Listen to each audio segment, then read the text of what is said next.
خارپشت نامی جانور سے مشابہت کی وجہ سے اس سمندری مخلوق کو ارچن یا سمندری خارپشت کہا جاتا ہے۔ ڈیکن یونیورسٹی میں سمندری حیاتیات کے ماہر پال کارنیل اس مسئلے کے حل کی کوششوں میں پیش ہیں۔ سمندری ارچن ان چٹانوں سے گزر رہی ہیں، بعض اوقات بہت گھنے جنگل میں سے، جیسے کہ چھوٹی چھوٹی فوجیں اکٹھی چل رہی ہوں، اور یہ اپنے راستے میں آنے والی ہر چیز کا صفایا کرتے جاتے ہیں۔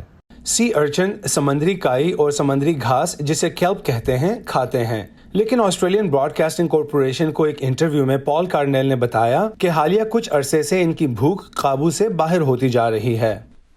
وہ سمندر کے جنگلات ہیں، اگر آپ ان درختوں کو کھو دیتے ہیں اور اگر آپ سمندری جھاڑیاں کھو دیتے ہیں تو آپ نہ صرف باقی تمام حیاتیاتی تنوع سے محروم ہو جاتے ہیں بلکہ ماہی گیری سے منسلک تمام اقسام سے بھی۔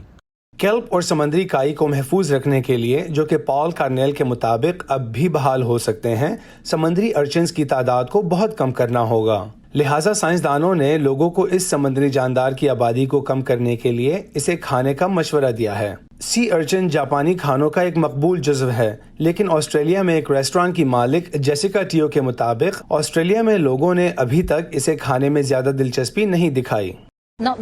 بہت سے مقامی آسٹریلین شہری سمندری ارچن کے بارے میں کچھ نہیں جانتے ہیں، اور جب بھی آپ انہیں اس بارے میں بتاتے ہیں تو وہ ہمیشہ نہ ہی کہتے ہیں۔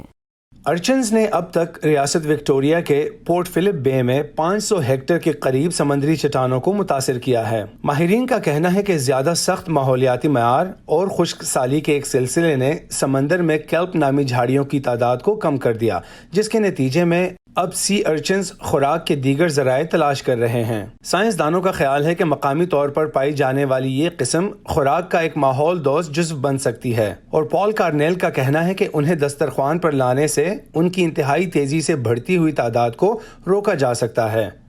آراش عرب اسادی کے ساتھ Imran Jadoon, Voice of America.